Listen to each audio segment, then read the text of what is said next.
Hey guys, Marketer Mike checking in, and today I have a special treat for you guys.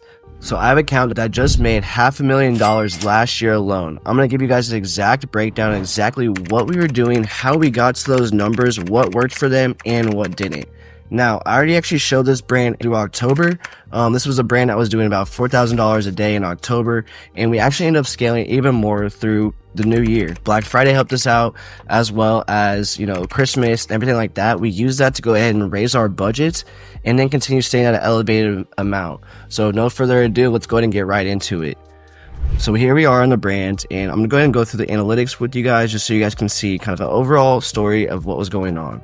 So as you see, I recently started working this brand around the middle of last year, May of 2024.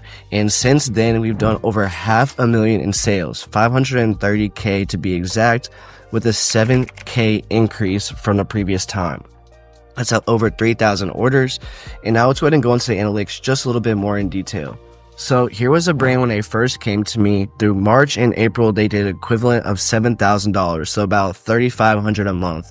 What I was noticing what they were doing was, and I can actually pull up the exact ads. So this is the ads whenever they first came to me, what I saw them doing. So as you see, they were boosting posts and they had general awareness campaigns. Well, awareness campaigns don't really result in revenue made, and I noticed that right away. Well, I already knew that right away, but as you see, they spent about $2,400 and only got one purchase with a 0.04 ROAS. That, quite frankly, is unacceptable. Absolutely unacceptable.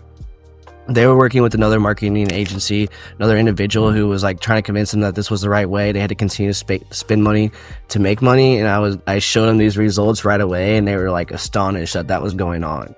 Now we can instantly go to like the next month, and I can kind of show you what it looked like the next month. So I'm gonna go ahead and pull this up. I know this is a lot of data, but I want to go ahead and share with all the data here in one spot as well. So here we are from May 1st to December 31st. So this was the equivalent to that, $500,000 right here. Now, how did we get this? As you see on the left side, we had over 16 campaigns. So 16 campaigns, from those 5 months. So, that's roughly 4 or 5 campaigns a month. Now, was my client making these? No. Me and my team were making all these accounts so that it was simultaneously done for them. So, and so like they weren't having to rely on constantly checking this. Am I doing the right thing? This and another, we just communicate over what's working in the market, what type of assets we needed. We worked together unanimously to get those assets in one place. And then me and my team, we went ahead and set up these ad campaigns. And as you're going to find out, it absolutely blew them up. So one of my best things about my strategy is we do purchase campaigns, and I work off of whatever is already working for your account. So most people will come in and they'll put in like, oh, this is our strategy. Yes, I have like a general strategy, but I always will work off of what data has already been working in your account, which makes me unique from most people. So how did I do that? Right away, if we go ahead and filter by time frame, we can see date created, and I already actually have it filtered by that. So we see we have May, we had 2 campaigns. So these are campaigns that this person already had running. This was actually their purchase campaign alongside of 2 awareness campaigns. I showed you the awareness campaign over here. I did not show you the purchase campaign. So they also have a purchase campaign as well. This was like their sole purchase campaign. They only had 1 purchase campaign, which I used to do 1 as well. But the second I started creating multiple campaigns, this brand absolutely exploded, and my results across all my clients absolutely exploded. So you want to create multiple campaigns once you find what works. Now I'm gonna go ahead and describe that a little bit more in detail so it makes more sense here in just a second. So on here, what you see is they spent $77,000 to make that 169, 2.7 ROAS. So that's actually not bad at all. Now this is over the span of this whole time frame, and we've still been running it. So as you see, the campaign is still on.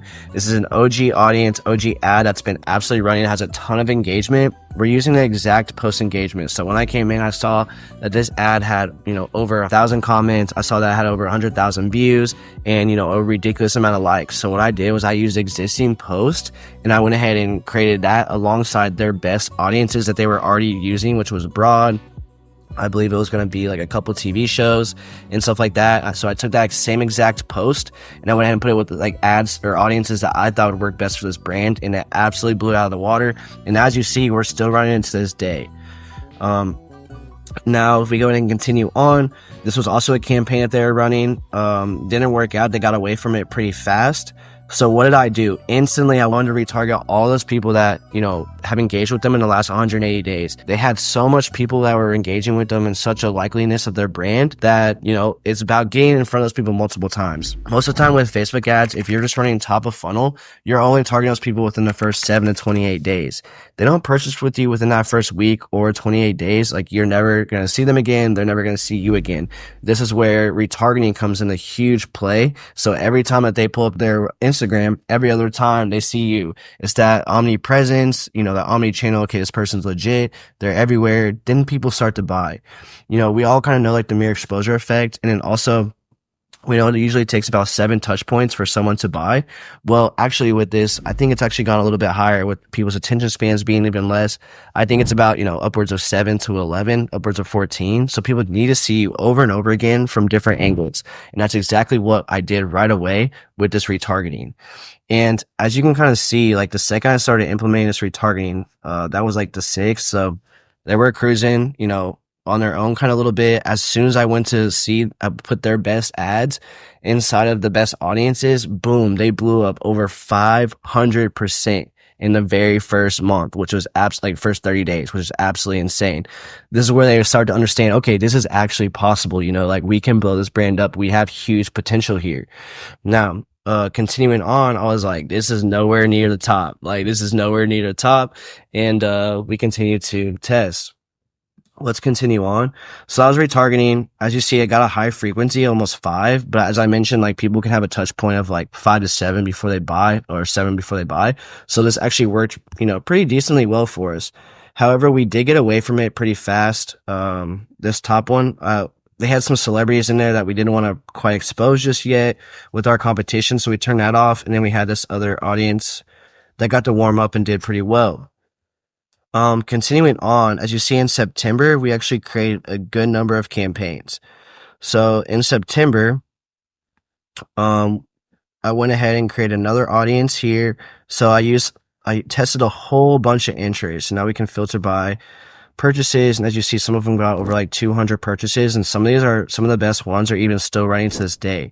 So once you create a good ad, like they can run for virtually, a very long time. Like this campaign I made in September, and it's still doing like really well for us. So, and like, as you see, like 2.8x ROAS, 3.4x ROAS, we spent 35 across this whole campaign to make 88.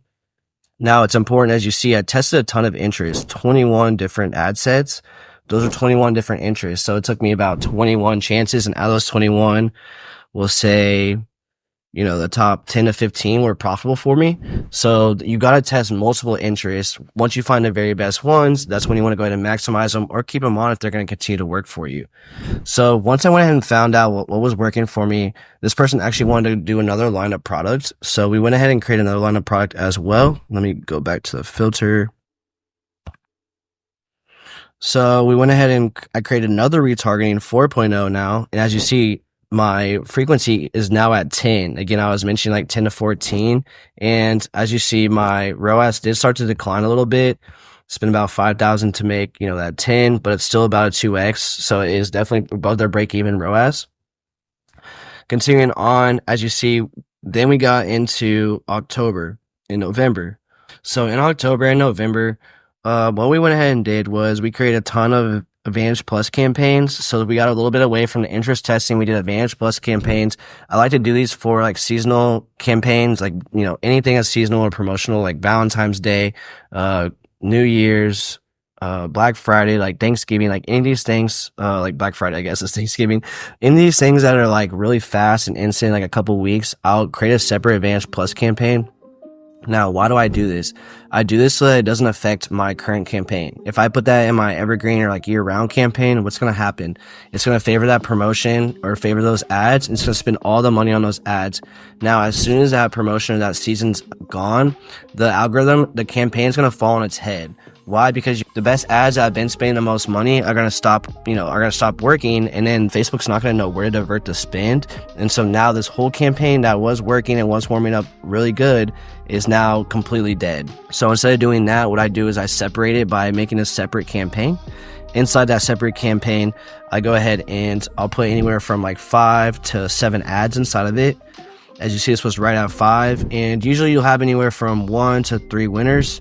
So I had 3 winners, and that's way more than enough in that short amount of time, 7, 14, 21 days, to scale that budget aggressively. Now with this, we got huge returns in this time. So as you see, so this is October, November.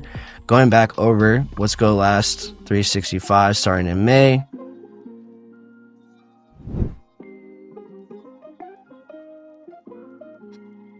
Right here, October, November, we stayed at about 55. We were cruising, but also what happened was we did run into a little bit of supply chain issues. Our top 3 best sellers all sold out, so you know they weren't expecting this big of an influx from 22 to 66, like we 3x'd, and so we had to go ahead and get some inventory. So it did take us a little bit of time to get some inventory. We were actually out of inventory for all the way into the new year, so that didn't really help, but it was still good because we got to sell our less bought products, and our less bought products became popular while our very best, most popular products were sold out. And that's what's actually giving us that next level up. Now, as soon as those products came in, it was able to use what was already working for the least sold products, then a push of the best products, which just pivoted us to an all-time high, which was absolutely insane. But as you see where the trajectory is. So we did about 56K, and then we went straight to 93K, and then now we're at 135K, going absolutely crazy. I wasn't supposed to share that yet, but we're going absolutely crazy. Now since this person did $500,000, obviously like our aspirations for this year are absolutely insane. Now, we are trying to get to the $500,000 to $1 million a month. We believe that this brand can do it. It's going to be a lot of work. And so what I'm going to do is I'm actually going to document it, and I'm going to document my first 100K on this account for the new year. So if you're watching this, I know it's going to be a little bit after the new year. I'm going to be a little bit delayed on posting these out here, so that way I can give time to collect results and analyze it, and then share it with you guys. But what I'm going to do is I'm going to go ahead and catalog taking this brand to $500,000 this year, as well as we're probably going to most likely hit the $1 million as fast as humanly possible. So I'm going to document, I'll be posting and keeping you guys updated of exactly what's going on with this account and on the road to $1 million. So if you guys want to like watch and see how I do that and check in with me on a weekly basis or bi-weekly basis, definitely give me a follow, see what I got going, and stick around. In addition, like if you feel like you're a struggling brand and you need some help and you're trying to see numbers like this and say you have like you have a brand that should be blowing up, but for some reason it's really stuck at that 10K mark. As you saw, we were there for not even 1 month. As the second month we started, we 3x. So if you are stuck right here and you don't know what to do, and this doesn't help to clarify what you should do, what I want you to do is go ahead and reach out to me at Marketer Mike on IG, and let's see if we can work together and see if we can help each other out. I'm trying to take as many clients to the absolute moon this year as possible to really get my brand off the ground as well. So help me help you, and again, I'm trying to take as many people respectively as possible that are brands that I believe will blow up and I can help with the most. So if you feel like that's you, go ahead and reach out to me and let's get talking. So let's go ahead and get back to this. So just to wrap it up, as you see, we did 0 to 530K in the first half a month or half a year of us in this business together. So I'm looking to take this brand to 500,000 a month, and then upward to $1 million a month is the plan. So watch me as I progress. I'm super excited to have this account and blessed to be able to share it with you guys. And if you guys want more, go and subscribe for more.